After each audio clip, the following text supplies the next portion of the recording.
Hello and welcome everyone to a rather snowy and cold Daily 8 on the News 8 Live Desk. Phil Penarski here with the top 8 stories of the day. Hopefully you are safe and warm inside and off the roads at this time. We'll get you a look at your forecast in just a little bit, but first we do have to start off by talking about this snowfall.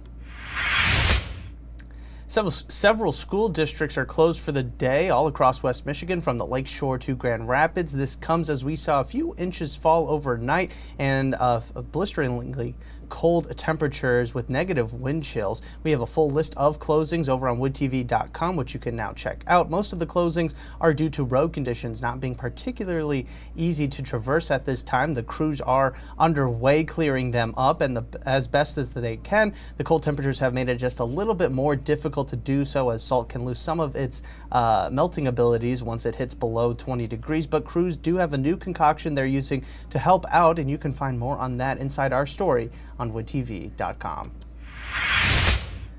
And the roads aren't the only thing being affected by the cold temperatures. Narcan can also be impacted. Health officials say that the extreme cold could freeze the life-saving drug, making it ineffective if needed. This comes as overdose deaths in the U.S. have dropped by 14% as Narcan has become more readily available. There are a few vending machine locations all across West Michigan that have Narcan on hand, but if temperatures hit below 5 degrees, it could freeze. Experts say that the best place to store Narcan is at room temperature. If you do have frozen Narcan, though, press the vial against your body for 15 minutes and it should thaw and then be ready to use.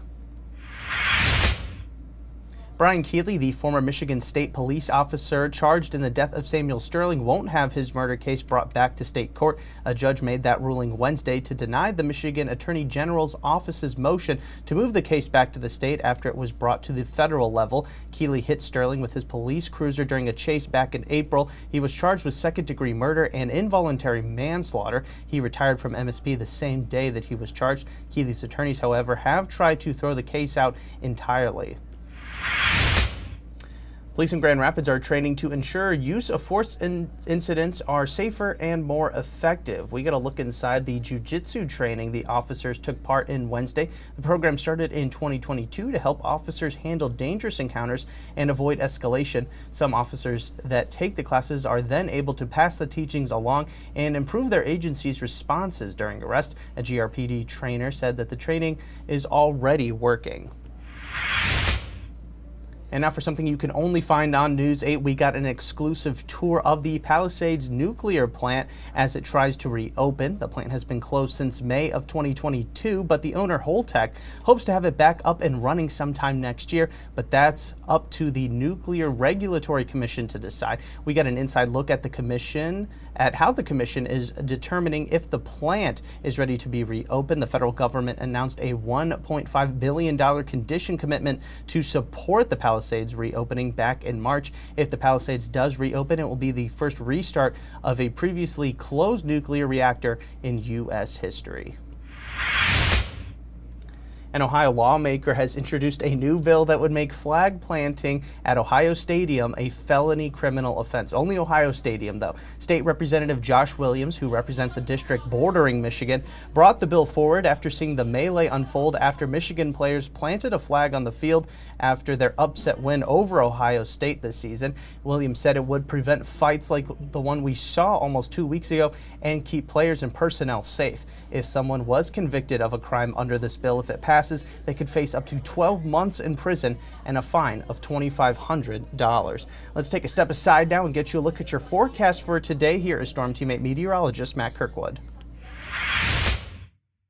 Coldest air of the season has arrived, and of course that's kicked in that lake effect snow. We're now over 20 inches here in Grand Rapids for the season, way above where we were last year at this time. We're looking at these snow showers that will eventually become lighter today, but we continue with the latest winter weather advisories and warnings out there along the lakeshore northward, and also advisories inland, expiration around 7 o'clock, although our southeastern counties such as Calhoun and Eaton, it is a little bit later, actually earlier expiration at 10 a.m.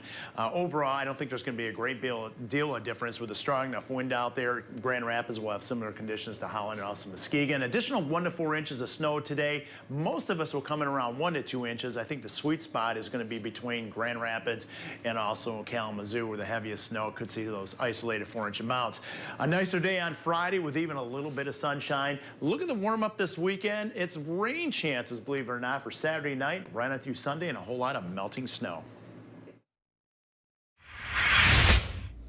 All right, thanks, Matt. We end today's show with a new competition going on over in South Haven. They're calling it a Sparkle Showdown, and it pits 21 homes, businesses, and other spots in town against each other to see who has the best holiday light display. It's all a friendly competition, of course, but there are prizes on the line, including $1,500 for the first place display, and you can actually have your voice heard and vote for your favorite display. You can find out how and check out some of the displays as well right now over on our website, woodtv.com.